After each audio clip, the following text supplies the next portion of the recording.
I had the pleasure of coming in from the airport last night with is Dr. Steve McLean, who was extremely enlightening to me on his thoughts on some ulcerations and what role fungus might play in those things. Dr. McLean comes from the University of Missouri, I believe. He's on the faculty at SUNY, which is State University, New York. And his topic is onychomycosis, science of accurate clinical diagnosis, which is going to become very important to you as practitioners. When you go submit for debridement of mycotic nails, you better have documentation before Medicare comes down on your butt, because you don't.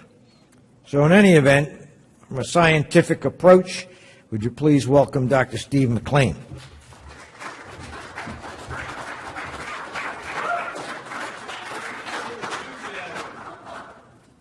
Okay. You know, in medical school, I would fall asleep the first lecture after lunch almost every afternoon.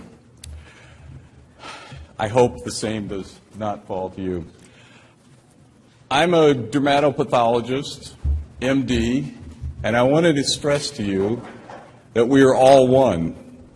In terms of these diseases, no one group has the market or the lion's share of these. We are all physicians, whether DO, DPM, MD, we're all physicians. And we practice one medicine, all one. I changed the title, I'm sorry, Scientific Diagnosis and Treatment. I thought I better throw something in about treatment. I do have an academic appointment at the University at Stony Brook in dermatology and also in emergency medicine. The latter mostly relates to wound healing research. Well, the diagnosis is pretty obvious most of the time. What I've discovered is that the lab diagnosis is not so simple. To the podiatrist, you look at these nails, this debridement, and it's pretty obvious. And I actually invented a test for this, and sometimes it's helpful to segment out a test. And this particular test is called the cheese test. If it looks like stinky cheese, it's fungal until proven otherwise. And in my opinion, may as well lay it out there, nail dystrophy is not a pathologic diagnosis. It's a myth. It's a false negative lab test. I'll tell you how I got there. Does this look cheesy to you? This is a section of nail. Let's see, do we have a pointer here? Section of nail, and there's a little faint touch of eosin on top, and the blue is the Alcian blue on the bottom. You can see it's irregular. But most of the center is dominated by this plastic-like material, or cheese. This nail's been soaked in 10% to 20% KOH for an hour, and it's still relatively impermeable. You wonder why the antifungals don't go through.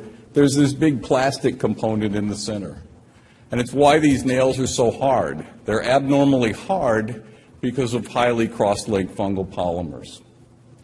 I know you're not hearing that from anyone else, but it's what I believe to be true. So we would call this cheese test positive in our lab. I'm going to start off talking a little bit about onychomycosis treatment. And the first stage or step in the treatment is to make the diagnosis. And as residents, once you make the diagnosis, don't deviate from it until you have positive evidence to the contrary.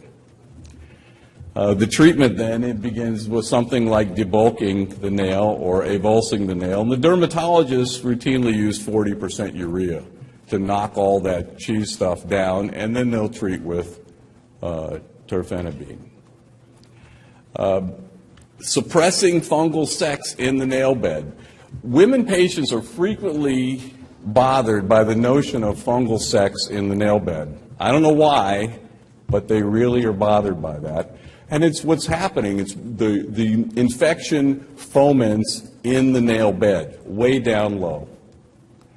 And we need to treat the base until normal, which may take a year, may take a year and a half until that nail grows out. The goal then is to achieve normal nail transparency, translucency, a thin nail. And the normal nail is much thinner than you might think. I actually measured more than 1,000 of them within the past 2 years, and I'll present the data. And it should cut easily. Combine treatments whenever possible. You have to gang up on the fungus. The fungus evolutionarily is much older than we are. These infections have been around far longer than medical science gives it credit for. Whether you treat them systemically, topicals. Here's an example, Vicks Vapor Rub. I know it's in the lay literature and so on, but part of the reason it works is it has 3 antifungals. These are all plant oils, camphor, eucalyptus, and menthol. Combination therapy. Enhancing penetration of topicals. I'm going to spend a couple minutes on because there are some new developments in enhancing the penetration of topicals. Heat. If you travel to Hong Kong or any tropical country, in the closets they have heaters. They raise the temperature of their closets to keep the fungal growth down. So some of our old-time therapies, whether it be diathermy or hydrotherapy, that involved heat, suppress fungal growth. And it's still the principle by which laser and ultrasound work. Same thing for photodynamic therapy or the blue light therapy. You put in delta amino levulinic acid, ALA. Whether you're treating a solar keratosis or a foot fungus, you paint this on and shine a blue light on it. Okay? This is photoactivated inside the cells and it kills them. It works for solar keratosis, an early form of squamous cell carcinoma, and also for fungus. Okay. The diffusion enhancers for transungual delivery. I think this is a new and kind of fun development. This was just published last month, cycloperox delivery into the human nail plate using novel lipid diffusion enhancers. They tested this in horses' hooves at the University of California at San Francisco, where Howard Maibach has been there for about 40 years. I'll point out that Mark Sellner here is a podiatrist, and these two, Sellner and Rosenthal, actually own a company. I'm not going to mention them by name. But they received a patent on their product. And so that's about all I'm going to say about treatment. The first step, though, is to make the diagnosis. One can understand why these don't penetrate very well, because in the middle there is a cheesy yellow plastic material, highly cross-linked polymer, that's of fungal origin. Okay? It's not a nail anymore. It's a fungal pseudo-nail. Okay. The field of surgical pathology was invented by a surgeon, Bill Roth. Okay? Many of the advances in ulcer care, nail care, and so on have been made by combining the efforts of surgeons and pathologists. But Bill Roth was his own surgeon. And you can still bill for a KOH test in the office even today. Eosin is a pretty good stain for fungus. I didn't know that until a couple of years ago, but it stains the cheesy part. That same yellow part is pretty well stained by eosin. PAS is a good stain for carbohydrate. It's actually a chemical reaction. It stains specifically carbohydrate, and so the red is all carbohydrate. And this may have been taught to you as being plasma. It's not. These are little fungal breeding grounds right here. These are vertical columns, and around them, each one of them, grow the hyphae. But the PAS by itself has a sensitivity that's about 50%. If you combine the PAS by adding an alcium blue stain, the sensitivity goes up to more than 90%. And so anything that's red or purple or blue is fungal with the combination stain. Alcium blue is known as a mucin stain, and so the underside of the nail, the deeper portion, stains preferentially with it. If we look at Aspergillus niger in a culture, I don't know if you can see that, but you see this faint little rim around here. There's a little shining light. That's a mucus layer that's down at the base. Now, if we look at this in a tissue section, the fungus naturally layers out in culture. That's what fungi do when they grow. And the same thing happens in the nail bed infections. At the base, this blue part here is from the Alcium blue, and you can see it's riddled with hyphae.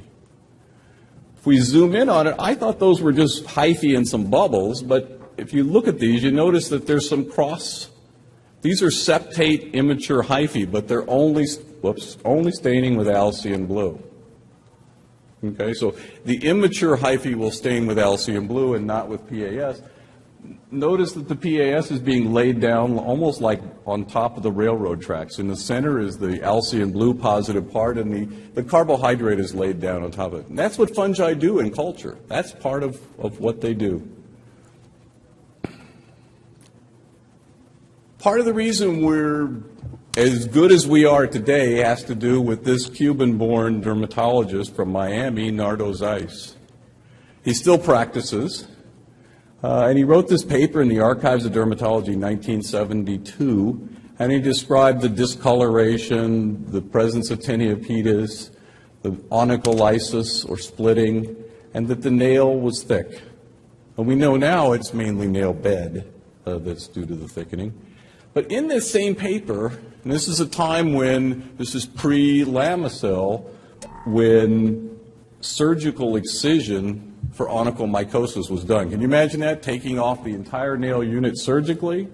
Here's the proximal nail fold, matrix, nail bed, hyponychium, and the nail plate. Notice the nail plate here.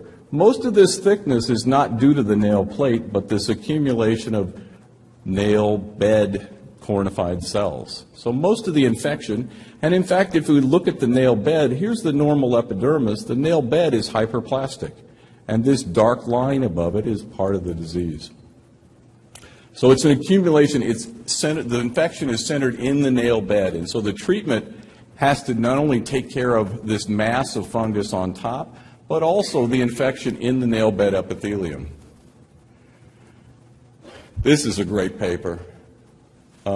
Richard Shear, former president of the American Academy of Dermatology. There's Warren Joseph, Brian Markinson, Dr. Armstrong, Roderick Hay, some really high-level people wrote a paper on diagnosis and definition of cure. I'm going to stick to the diagnosis because I can be critical about this paper a little bit. Primary criteria is discoloration, yellow, white, orange, brown. Secondary criteria, tinea pedis, as they listed it down here, but onychomycosis. Here's the main problems I have are in these two parts, and we'll go over those. And the lab is relatively insensitive. That's one of the big problems and one of the reasons why I say nail dystrophy is a myth. The false negatives are so high in both cultures and by either KOH exam or by H&E and PAS histopathology that we let you down, frankly. The lab is letting you down, or used to. Cheese test positive, anyone? It's yellow, it's white, it's brown, it's orange. The thing I would point out to you is that I didn't appreciate that you can do a little bit of quantification on this. How much of this nail is infected? Approximately. Anyone? 90? Okay. I'll say 100. That's fine. Nearly all of it. The nail matrix in general is not involved, but it may be. But the absence of involvement proximally is what gives us hope about treating these, that we can clear these. This is tinea pedis, a common accompaniment. And when the skin comes off in sheets like this, it's pretty much diagnostic. And if you zoom in, you can actually see some large hyphae forms here. I think so. Just as you can see them on the wall of the bottles in which we culture them. Onychomycosis is very powerful, very powerful. Splitting of the nails. Within all these splits, there are fungi. There's one here, there's some here, there's here. And it's the fungal materials in there are splitting apart the nail. The split actually begins down below because these proliferate in the nail bed squamous part, and then they'll blossom. So a whole group of fungi will bloom at the same time, and it's PAS positive. And you might see it a little bit here. This is where the Alcyon blue really helps out, or the combination of the PAS plus the Alcyon blue, and in this case, there's even some melanin pigment. Well, what's my gripe about the table here? Well, first off, it's ungual, not subungual. The second is that it's a nail bed infection. The lab, as I said, is a 50-50 proposition, or used to be. And this word debris, how many times have you seen the word debris in a medical paper? What does debris mean? We'd have been better off calling it cheese. Okay? At least that would be more descriptive than just debris. Was this debris after a hurricane? Debris on the side of the road? Debris. And my last complaint is that they didn't define, what was normal. What is the normal thickness of the toenail? Does anyone know? Well, I'll tell you. So updating this, we agree with the discoloration. Tinea is a very powerful independent criterion. Onychomycosis, powerful. What we disagree about is what is the nature of this debris. So I'm going to give you my description here that it resembles cheese. It's more like plastic biochemically. It's a fungal polymer that cross-links. It's infectious, and it's a mass. It doesn't go away readily. Okay? So if you treat the nail bed and clear it, but leave this fungal biomass, it can reinfect the nail bed. It is a nail bed infection, not a nail plate, as was listed in this paper. And the normal toenails measure less than a millimeter, more like less than 0.8 millimeters. And what we can add to the lab is that by adding a PAS to the Alcyon blue to the PAS stain, more than 90% of the nails that you submit to me are now positive. So instead of a 50-50, now it's 9-1, or maybe 99-1. Cheese test, positive or negative? I hear a positive. Okay. You say, well, that's a goofy way to saying it, Steve. And it is a little bit goofy, but making an observation and scoring is an important a tool that one can use. This is not a nail. Here's the nail plate, and it's discolored, but notice most of the accumulation is here. Or look at this one. You've got a little bit of nail plate. Look at all the nail bed cornified cells here. If we look at these in section, this is the nail plate up here. This is nail bed down to here, but it's all red. Okay, eosin is a pretty decent stain of fungal products, not necessarily of the hyphae themselves, but of the fungal acid products that are in the nail. Okay. Here's something that's new, and I bet you don't know this, because I didn't know this myself until a few years ago, but the squamous nail bed epithelium is infected, and it needs treatment. In fact, that's the site of action for Lamisil. It accumulates in these cells. You say, well, where's the hyphae? There aren't any hyphae here. But you notice this nucleus here. The normal nucleus should look something like this. This nucleus is pushed off to the side by this red inclusion. And some of the inclusions actually have vacuoles in them. Here's another one here. Whoops, sorry about that. Here's one that almost looks like a protrusion into the nucleus. So it's the nail bed squamous epithelium all the way down at the base needs treatment. So if you're trying to get topicals down to there, you've got to get them into the nail bed epithelium. Okay. Here's another one that doesn't exactly look the same, except here's one of these where the nucleus is kind of cupped around this inclusion. And you've got these kind of strange streak-like things. But notice all these, notice all these blue staining, these are hematoxylin staining, intracellular forms. Okay. Those aren't normal. Okay, so the infected squamous epithelium needs treatment. We're going to go through a few cheese nails for a while and see if you agree or disagree. This is the undersurface of the nail, and so note this little mound here, but the whole thing is fungal. It's 100% fungal from top to bottom, from beginning to end. And where that heaped up area in the center, you can see it's PAS and Alcian blue. In fact, there's so much Alcian blue you can't even hardly see the PAS. But there are some PAS positive forms, and note this kind of line here, very common in these nails. You flip it over and look on the other side, and it kind of resembles a clam shell or an oyster shell or something. These parallel wavy lines, little onychomycosis here, some splitting. Pretty common appearance, actually.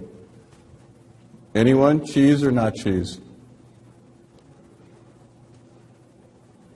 This one we can't see so well, but there's almost a leaf-like configuration. If you see something in a nail that looks like a plant, you're probably right. Dermatophyte. Cheese test positive. Some of these almost just more than cheese, you just say yuck when you see it. So, oh my God, what is that? Here's the low power, the eosin. So I haven't shown you too many hyphae yet, but the eosin is when you see when in one of my reports the red from the eosin, that's an abnormal nail that's staining. It's an accumulation of eosin staining components. Not necessarily the hyphae, but a fungal product. This one is kind of fun. This is the undersurface of a nail, and you notice there's a little bit of orange here. But look on the other side, you've got a split nail. When you see somebody that has what looks like the most god-awful nail paint, in fact, I call it that, the awful nail paint sign. If it looks like, brown, they're covering something up. The only reason for putting on that ugly of a nail polish is to cover up something that's even uglier underneath. And you'll see that when you go back in the clinic, you'll think of me and you'll say, oh yeah, that nail polish is so ugly, there's got to be fungus under there, and you'll be right. This does not project especially well, but let's go to the next one, maybe a little bit better. You see these thread-like. Sometimes with treatment, the nails initially look worse. As you clear up some of the easy fungus, now these thread-like, root-like structures that are coming out of this part become more apparent. And then you have to warn your patients that their nails may actually look worse 2 weeks later, but they will get better. So what is the thickness of the normal toenail? We'll go through these. So write down, you've got a piece of paper, write down your 5 nails, 1, 2, 3, 4, 5. I don't know if you can see them. I can't see these, so we can't have you score them. But the podiatrist who did this scored this one as positive and all the others negative. This is kind of a misshapen nail. You can't really see these in this projector, I'm sorry to say. But by the PAS scoring, positive, positive, positive, positive. In general, when you see one nail that's positive, you can count on 3 or 4 of the other ones being positive as well. They're just more subtly involved. Another way of looking at it, same nails. Now we measured the thickness, so the thickness was 1.1, 0.8, 0.5, 1.0. These black ones are all positive as well. The only normal looking nail, the only normal nail by thickness, by PAS, and by clinical exam was this third one. Okay. So we made a men's and women's, and it turns out men's toenails are different than women's toenails slightly by thickness. Men's toenails, the hallux, 1, 2, 3, 4, 5 on the right. Men's are thicker than women's. The purple is the overlap between men's and women's, and the pink is the women's side. And in women's, the 5th toenail is often as thick or thicker than the 1st toenail. Distinctive profile in women and men. So they differ by gender and by toe. So the thickest is 1. In women, the 5th toe was as thick as the 1st toe. Okay. And the thickness is about 0.5 millimeter, plus or minus 0.2 millimeters. We sampled 1,200 toenails to get that data. It was rejected by the JAD, but maybe with your help we can recruit more patients. Some of the nails you look at, I mean, it's just the yuck test. It doesn't even look like cheese. It's brown. You say yuck. And that just immediate revulsion is a sign that there's something growing in here. Inside that pigmented nail, you'll find these chitin structures. You notice a tube here and here. Fungal chitin, it's like it polymerizes and cross-links so much it's tough like an insect shell. And in fact, it refracts polarized light. It resembles glass. It's so tough. Okay. Melanin you can find in these. This is a little too zoomed in. But sometimes it's obvious from the structure of the melanin that there's fungus growing in there. Dematiaceous fungus. So in our lab, the criteria is when we see a cheese test positive, then we're going to keep staining until we find at least 3 PAS positive or 3 Alcium blue positive hyphae. And so the combination of the blue and the red is useful. When you see them together and they're glommed onto each other, you can be pretty sure that that structure is fungal, even if you don't necessarily recognize it as a hyphae, because these fungi have a number of different forms that I did not know until a few years ago. Okay. This is a fetal toenail, week 17, and this is the third toe. And I want to use this to point out, embryologically, the nail matrix comes right down onto the distal phalanx, and this is an immature bone forming. This is the periosteum around here. But notice this collagenous structure that ties into the sulcus here and ties into the proximal matrix. So a thick nail has pretty close access, doesn't take much trauma to get down here. And this is at week 17, so it's a pretty thin nail, but the same principle holds true for adults. These same structures are there. Okay, how many cheese nails here? Anyone? 1, 2, 3, 4. Every single one of them. Tinea pretty common. Well, what happens when you start debriding this and it bleeds? We've found several cases like this where some of them go on to ulcerate when untreated, and with treatment did not ulcerate. We don't know whether they would have ulcerated or not, but this to me is a sign of impending gangrene of the third toe. When you get down and it starts bleeding, that needs to be treated. Okay, summary. The infection foments in the nail bed. All 10 nails need to be treated. In fact, when I give out an antifungal, I tell them to treat all 20 nails. Because usually it's pretty common to have one hand and 2 feet, right? Your dominant foot from picking your toe fungus. It's a serious infection in diabetes, and I would urge you to think about, as you enter your practice lives, when you see diabetics with toe fungus, that you need to think about treating them. You need to do more than think about it. I think you do need to treat them.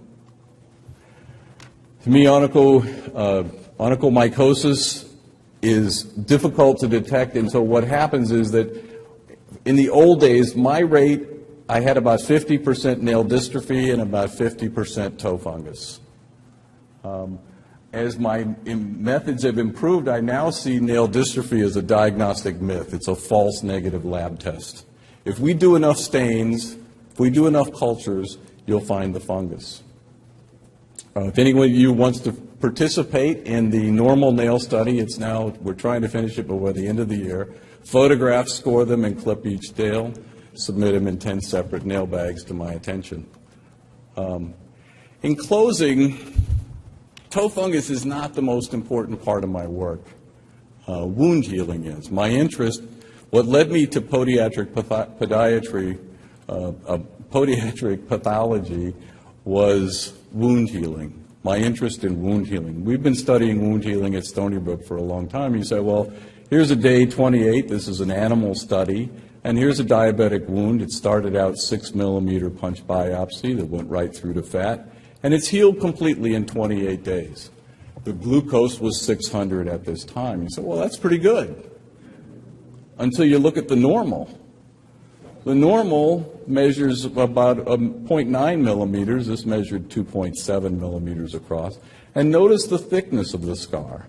And notice this one is bluer than this one. It's about 50% more blue, in fact. There's about 50% more collagen. This is a trichrome stain, and in a trichrome stain, collagen stains blue. These tend to have gaping wounds, and when they heal, the amount of granulation tissue in here is usually thin. So these are thin, gaping wounds. There's not much tensile strength in these. Okay. The normals end up with a thicker, stronger scar, has more collagen in it. Okay.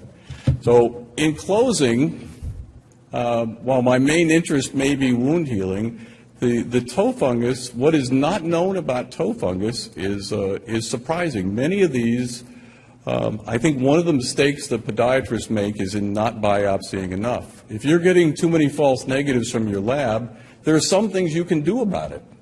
You can submit more nail samples. If it's a 50-50 and you submit all 10 nails, then one would guess that in real toe fungus, about 4 or 5 of them should be positive.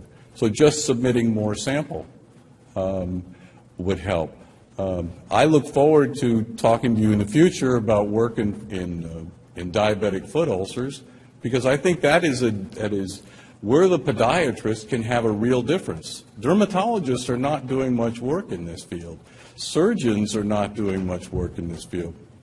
Where the podiatrists have an avenue or an opening is in scientifically tackling these foot ulcers and improving your care. When you have a niche that no one else can even come close to your treatment, the patients will flock to you. Thank you for your time.